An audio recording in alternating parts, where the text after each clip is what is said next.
This principle is really working great. Viewers are thrilled we designed and built a VLF antenna. Today we are explaining what really matters to further improve it.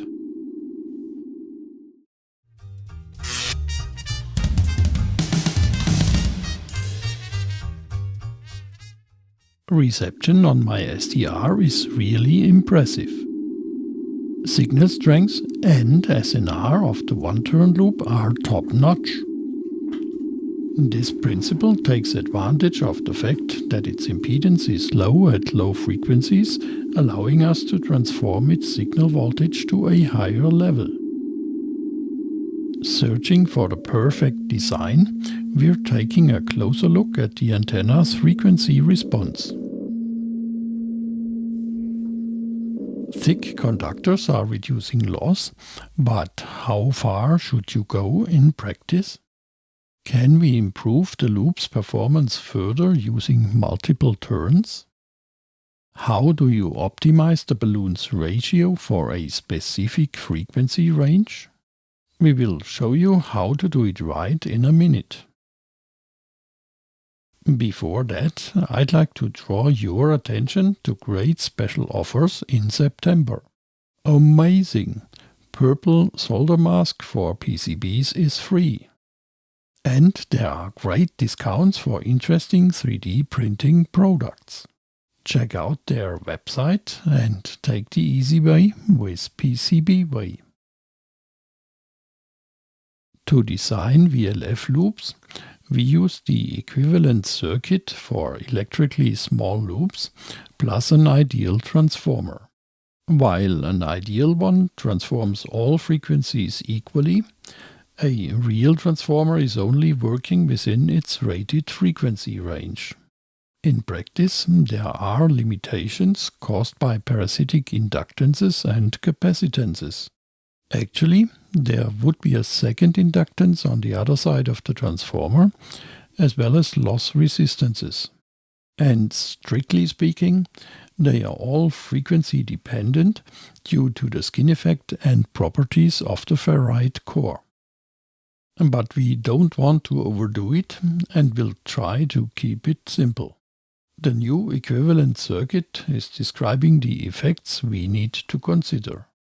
By multiplying the elements by the transformation factor, we can omit the transformer. The series resistors and inductances are forming an impedance ZRL.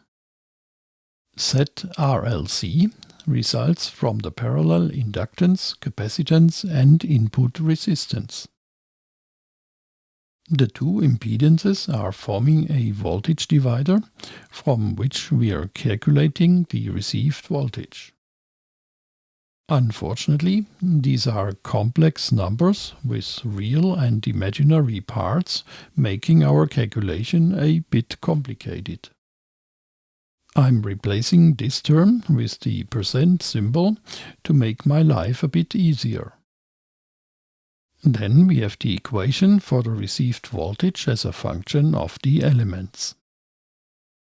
Now we can multiply and sort real and imaginary parts. Actually, U received is a complex quantity containing magnitude and phase. However, we only want the magnitude of U received. We need to make the denominator real, then square the real and imaginary parts, add them up and take the square root. But don't worry, to make it easy to understand, I will show some graphs in a minute. Since we are always striving to improve our suggestions, it's great that our viewers are so attentive. Someone commented, "I see 4 turns running through the ferrite core, not 3. And that's right. Thank you for that hint. The 4th turn isn't complete though. 3.5 instead of 3 is closer to reality. Our balloon's ratios are correspondingly lower. You might be familiar with the diagram from previous videos. It's showing a frequency range from 10 kHz to 100 MHz on a logarithmic scale, initially without a transformer. Green is the smallest loop with a diameter of 25 centimeters. Red is the largest one with a diameter of 4 meters. A 1-47 balloon is causing a maximum at around 100 kHz, while reducing the signal voltage at higher frequencies. Using a 1-816 balloon, the maximum is around 20 kHz, while reducing higher frequency signals even more.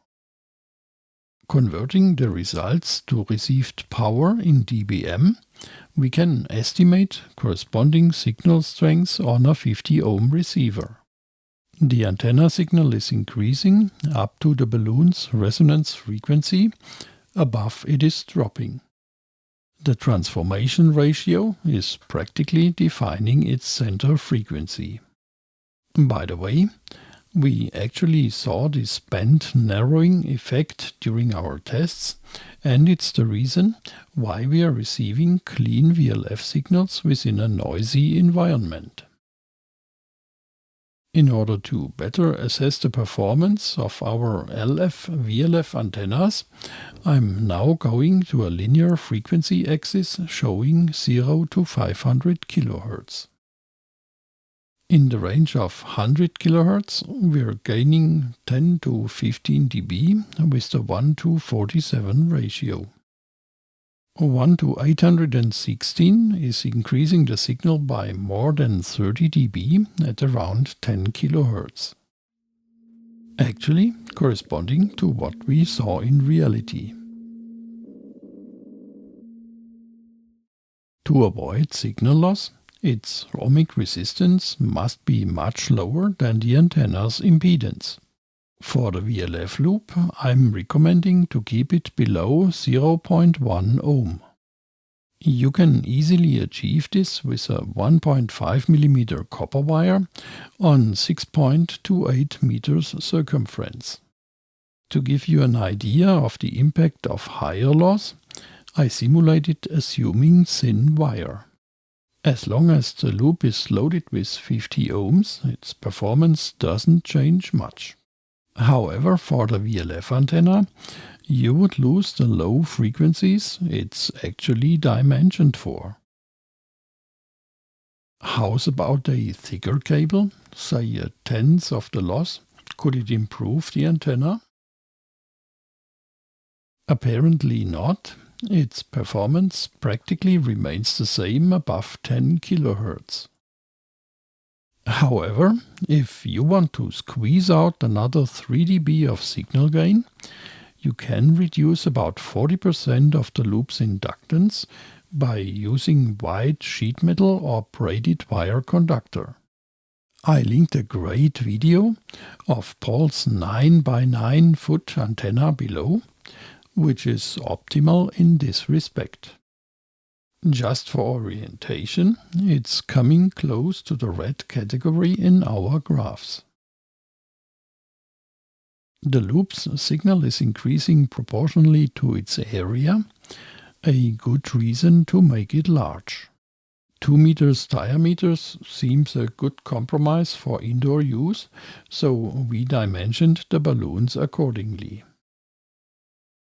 We're now investigating whether you could compensate the lower signal of a smaller loop with more turns. Using 5 turns, we are getting a wider frequency range, but we are not achieving the levels on low frequencies like the 1-turn loop with transformer. Including a transformer, we see an interesting effect. The signal is becoming weaker with larger diameters and stronger with smaller ones in comparison. Apparently, we can improve the signal strength with smaller loops by adding turns. However, we won't achieve the same performance as the 1-turn loop in orange. When you think about it, it seems logical, because we dimensioned the transformer for that diameter. The choke ferrite cores are working well, but I'm not entirely sure they are ideal. Viewers asked me whether RF ferrite rings with different material mix might be better. I tried 3 ring ferrite cores in parallel. The result was practically the same as with choke ferrite.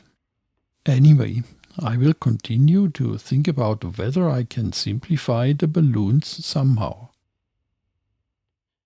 We are recommending the one-turn loop, hoping our video is helping you with own projects.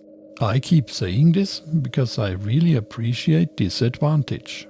Transforming balloons are narrowing the frequency band of the loops, resulting in clean reception. However, you might need several ones to cover a wider range. Maybe I can reduce the effort using a special multi-tap balloon. And in case it's working well, you will be the first one to know here on the channel. Now stay tuned and don't forget to support the channel. See you soon in the coming episodes.